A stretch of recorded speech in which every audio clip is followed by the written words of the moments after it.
And then, okay, so when you're ready, can you tell me about your experience of having depression? Well, I guess, oh gosh, that's quite a big open question, isn't it? Well, I suppose, I think I particularly noticed it was shortly after Christmas, some years ago, and I'd separated from my wife, living separately, and I think I'd had the children over Christmas, so I think I was feeling quite down really after Christmas, in that post-Christmas lull. Kids had gone back to the mum, all the excitement was over, but wasn't quite back at work really. So yeah, I think I was just feeling quite isolated, pretty fed up, and reluctantly, I suppose, very reluctant really, decided to speak to the GP about it. Wasn't particularly interested in medication at the time, but I think on reflection I'd been struggling for quite a while. Okay. So I think when I decided to speak to the GP, I was kind of maybe a bit more open to considering whether medication could be helpful. So, I was functioning, I was kind of getting to work, I was kind of getting up in the morning, I was just feeling pretty terrible, and finding it hard to shift. Lots of the usual things I might do to help myself feel better weren't really working. So yeah, but I wasn't feeling like I wanted to end my life, or that life wasn't worth living. I think it was just a very kind of physical sensation really, that it was hard to get out of a rut and to feel different. So yeah. So you said you felt like that quite a while before you went to the GP. Well, I think on reflection, I've been struggling with it for quite a long time, quite a few months. Mm-hmm.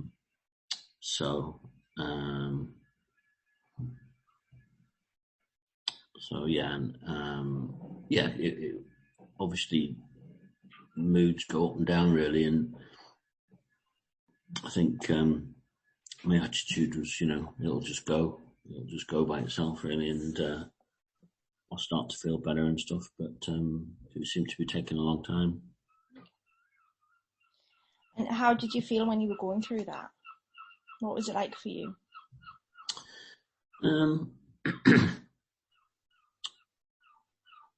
Well, I felt quite unwell. I felt quite sick. Physically, I wasn't eating. Just didn't feel very good physically. Sleep wasn't brilliant. So I just felt very uncomfortable, very out of sorts. Mm-hmm. Although I was getting into work, I think I was aware that I wasn't really on the ball. Okay. I was in a leadership position, so there's kind of nowhere to hide really. Working with kids in care, kids' homes, stuff like that. So it felt like it was quite a bit of pressure, and on the one hand, it provided a distraction. I think the emotional demands of that made it worse, really. Yeah. And when I sat down and thought about all of the things I was experiencing, it sort of made sense, really. It wasn't some sort of huge, oh my God, how on earth am I feeling like this? It was a bit like, well, yeah, long list of things that were affecting me. So it made sense as to why you're feeling like that. Yeah. Yeah. And you touched a little bit about how it affected work. Can you tell me a little bit more about that? Well,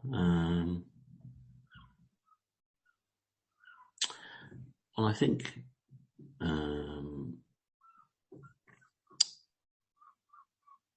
I don't know. I suppose it's that feeling that sometimes that you're coasting a bit, like you're not properly engaging with all of the demands in a way that you would otherwise. So I think sometimes I was probably doing what you might call the bare minimum, really. So lots of important things that I needed to address but that could wait were getting put on the back burner. I think I probably wasn't as patient, maybe. Sorry, it's just the phone there. It is on silent. Yeah, I wasn't as patient maybe with some staff.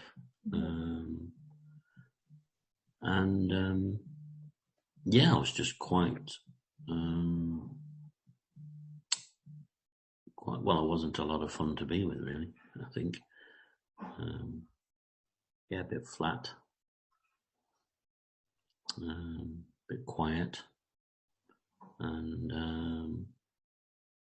I think people could tell really it wasn't okay, but actually very few people said anything. I mean, when I look back, and occasionally I think that now when you think about friends or family or colleagues and you think, are they okay? And yet you don't actually say, you don't ask them. You just kind of say it to yourself or to someone else. So it made me think really, to ask. Because actually very few people did ask if I was okay. And it was obvious to me, I think, that I wasn't okay.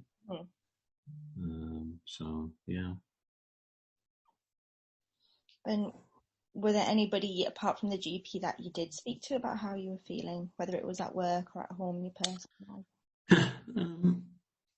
I think one or two friends I spoke to,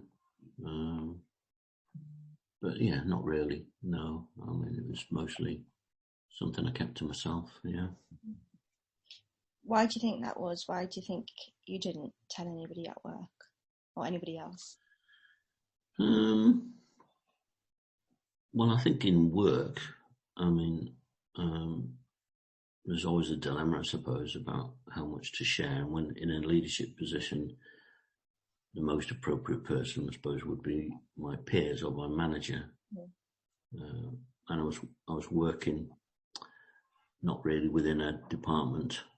I was kind of in a bit of an outpost with local authority. So the right kind of people weren't really available to me quickly or easily.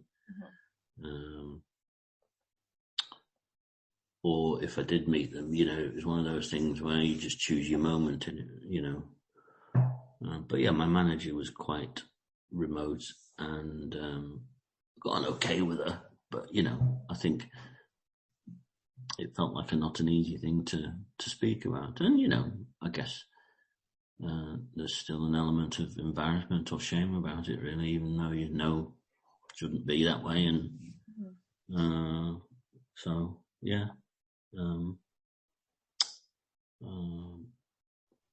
and I've got I got a couple of friends I spoke to about it. But I think part of the difficulty was not really wanting to look at it, not really wanting to face it myself. So I had mixed feelings about speaking about it or acknowledging it, really. I think acknowledging it was one of the difficult things, really, so to myself. So would it be right in saying you were in a little bit of denial that you were going through this?